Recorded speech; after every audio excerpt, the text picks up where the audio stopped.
নমস্কার বন্ধুরা, আশা করি সকলে ভালো আছেন। আমার এভরিডে স্পেশাল ইউটিউব চ্যানেলে আপনাদেরকে স্বাগত জানাই।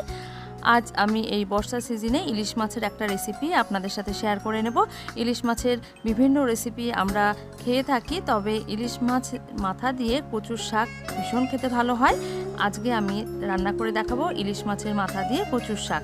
আর এই রান্নাটা আমি করব একদম ভিন্ন উপায়ে, মানে আমরা 12 মাসই তো বাঁধাকপি, লাউ, চাল কুমড়ো, এগুলো রুই, কাতলা মাছের মাথা দিয়ে খেয়ে থাকি, কিন্তু সেগুলো রান্না করার পদ্ধতি একটু আলাদা। আপনারা পুরো ভিডিওটা দেখতে থাকুন। আমি মাঝে মাঝে বিভিন্ন টিপস সহকারে একটু ভিন্ন উপায়ে রান্নাটা করে দেখাবো, কিভাবে রান্না করলে ইলিশ মাছের ফ্লেভারটা বা স্বাদটা দুটোকেই বজায় রেখে রান্নাটা করে নেওয়া যায় এবং খেতে ভীষণ যাতে সুস্বাদু হয় সেদিকটাও কিন্তু খেয়াল রাখবো। তো চলুন দেখে নিই আজকে আমাদের রেসিপি ইলিশ মাছের মাথা দিয়ে কচুর শাক রান্না। বাজারে এই রকম কচু কিন্তু অ্যাভেলেবেল এখন বর্ষার সিজনে। এগুলোকে ট্যাপ ছেড়ে জল দিয়ে ভালো করে ধুয়ে নিতে হবে, কারণ এর মধ্যে কিন্তু মাটি, কাদা এই সমস্ত থেকেই থাকে। তাই ভালো করে জল দিয়ে ধুয়ে আমি একটা কিচেন টাওয়েল ভিজিয়ে নিয়েছি। এই ভেজা কিচেন টাওয়েলটা দিয়ে খুব ভালো করে কচুগুলোকে মুছে নেব। এইবার এগুলোকে কাটার পালা। প্রত্যেকটা কচু ভালো করে যখন আমাদের ধোয়া মোছা হয়ে যাবে, তারপরে হাতে খানিকটা সর্ষের তেল লাগিয়ে নেব। আর এটা ছুরি বা বটি যে কোনো কিছু দিয়ে কাটা সম্ভব, তবে সজনে, কচু এগুলো না বটিতেই কাটতে আমি কমফোর্টেবল, কারণ খোসাগুলো ছাড়িয়ে নিতে বেশ সুবিধা হয় মনে হয়, একবারে অনেকটা খোসা ছাড়ানো যায়। সেই জন্য আমি একটা বটি নিয়ে নিয়েছি। বটিটা খুব বেশি ব্যবহার হয় না, তাই একটু নড়বড়ে, একটু সাবধানতা অবলম্বন করে কেটে নিতে হবে।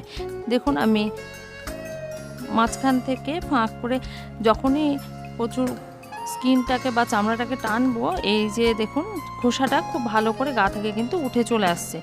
এইভাবে করে কচুর থেকে সমস্ত খোসাগুলো কিন্তু ভালো করে ছাড়িয়ে নিতে হবে। তারপরে আমি টুকরো করে নেব। লক্ষ্য রাখবেন এর মাপগুলো ছোট বা বড় যাই হোক না কেন, খুব বেশি বড় রাখবেন না, যাতে এটা রান্না হতে বেশি সময় লাগে। আর খুব ছোটও করে দেবেন না, তাহলে কিন্তু একদম গলে যাবে, কারণ কচু দিয়ে ভীষণ পরিমাণে কিন্তু প্রচুর পরিমাণে জল রিলিজ হয়। আর কচু রান্না হতে অনেক সময় লাগে, জলটা শুকোতে শুকোতে মানে 1 ঘন্টা প্রায় পার হয়ে যাবে কেটে নেওয়া ছাড়াই। সেই জন্য কচুর মাপটা অনেকটাই বেশি, মানে যতটা কচু দেখে মনে হবে, মানে এই যে গামলার মধ্যে বা সসপ্যানে আমি কচুগুলো রাখছি, সসপ্যান ভর্তি হয়ে যাবে কচু কাটা থেকে, কিন্তু 10 ভাগের 1 ভাগ মাত্র রান্না করার পরে দেখতে পাবো। দেখুন আরেকটু জুম করে নিয়ে দেখাচ্ছি খোসাগুলো কিভাবে আমি কেটে নেব। আর এর মাঝখানে যে অংশগুলো থাকে সেগুলো কিন্তু বাদ দেব না। এই যে এইভাবে করে আমি খোসাগুলোকে ছাড়িয়ে নিচ্ছি। খুব ভালোভাবে কিন্তু খুব সহজেই এই খোসাগুলো উঠে চলে আসে। এবার আমি যখন এটা ফাঁক করে নেব, ভেতরে কিন্তু দেখা যাবে যে এর মধ্যে সবুজ মতো কিছু অংশ রয়েছে। দেখুন এই সবুজ অংশটা আসলে আর কিছুই নাই, এগুলোই বড় হয়ে কিন্তু পাতা হবে। তবে এগুলো ফেলে দেবেন না, এটা কিন্তু রান্নাতে একটা আলাদা মাত্রা এনে দেব, যার ফলে খেতে অনেক বেশি সুস্বাদু লাগবে আর দেখতেও ভালো লাগবে। তো আমি কচুগুলোর খোসা খুব ভালো করে ছাড়িয়ে নিয়ে টুকরো করে নিয়েছি। টুকরোগুলোর মাপ একই রাখবেন। আর একটু সময় নিয়ে আমাদেরকে কচুগুলো কাটতে হবে।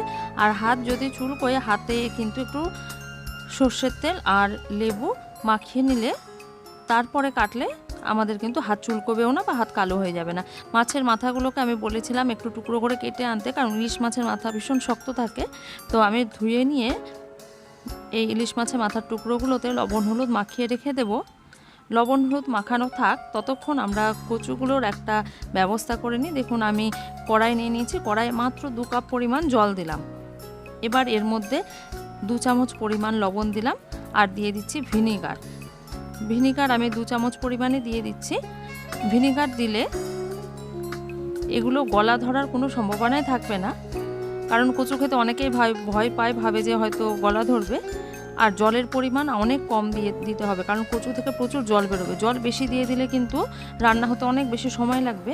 আর ঢাকা দিয়ে রাখবো, ঢাকাটা খুলে মাঝে মাঝে একটু উল্টে পাল্টে দেবো কচুগুলোকে, যাতে করে নিচের কচুগুলো বেশি না গলে যায় আর উপরগুলো যাতে বেশি শক্ত না থেকে যায়, সবগুলো যাতে একই রকম হয়।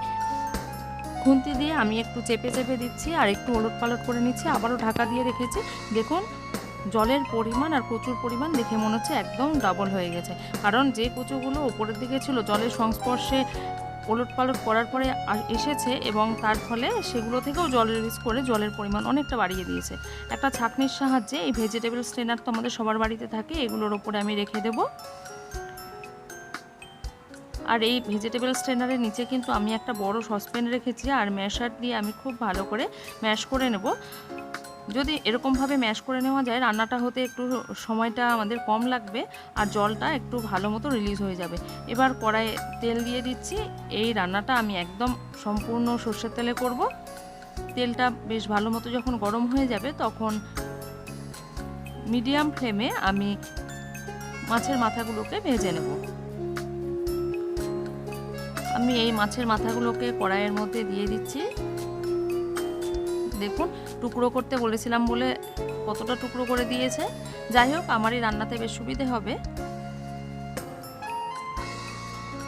মিডিয়াম ফ্লেমে মাছের মাথাগুলো ভাজতে হবে, গ্যাসের ফ্লেম বাড়িয়ে দেওয়া যাবে না, তাহলে কিন্তু বাইরে থেকে পুড়ে যাবে আর ভালো করে একদম ভাজা না হলে খেতেও ভালো লাগবে না। মাঝে মাঝে উল্টে পাল্টে নেব। আর মাছের মাথাটা টুকরো করে দিয়েছিল বেশি, তো আমি দেখাতে পারিনি।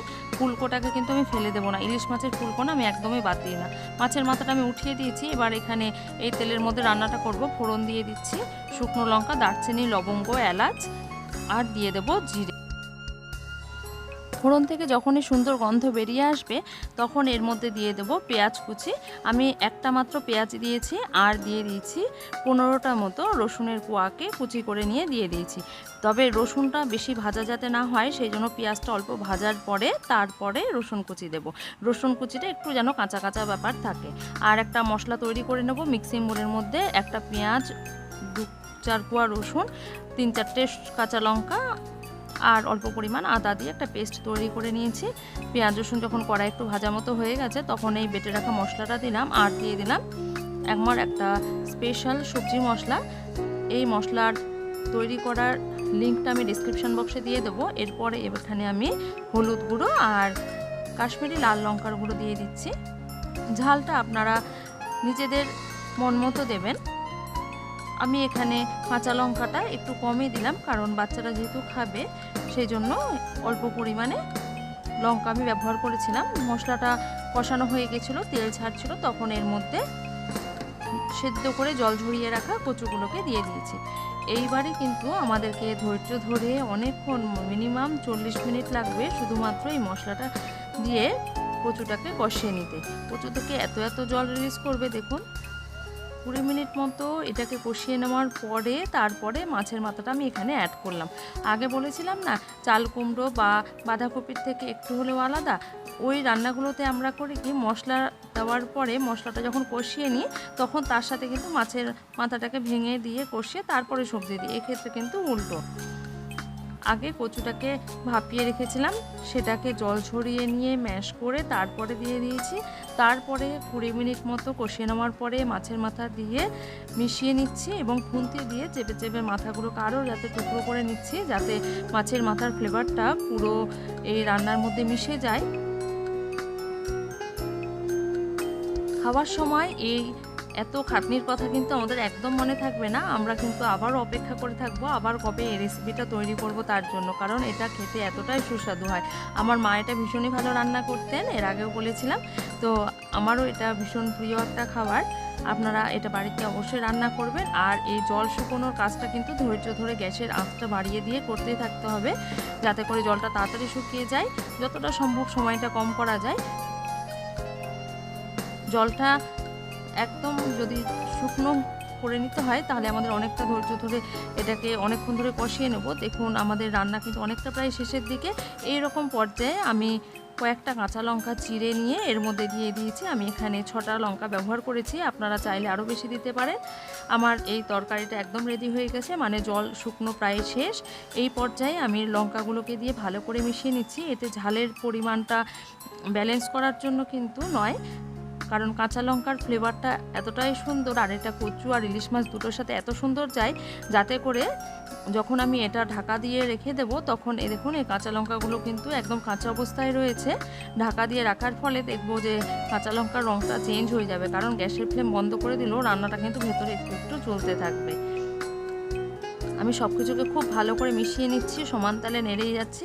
আর এই রান্নাটা কাটাকুটি বাদ দিয়ে রান্নাটা করতেই আমার 50 থেকে 60 মিনিট 1 ঘন্টা লেগেই গেছে, কারণ এটা ভালো মতো জল না শুকোলে কিন্তু টেস্ট একদম ভালো হবে না। দেখুন জল একদম শুকিয়ে গেছে, কাঁচা লঙ্কাগুলো যে চিড়ে দিয়েছিলাম তার কালারটা দেখুন একদম চেঞ্জ হয়ে গেছে, মানে ভেতরে রান্না হচ্ছিল, এটাই বলতে চাইছে। আপনারা সবাই এটা তৈরি করবেন, কেমন লাগলো আমাকে জানাবেন। সুস্থ থাকবেন, ভালো থাকবেন। অনেক অনেক ধন্যবাদ আমার ভিডিওটা দেখার জন্য। নমস্কার।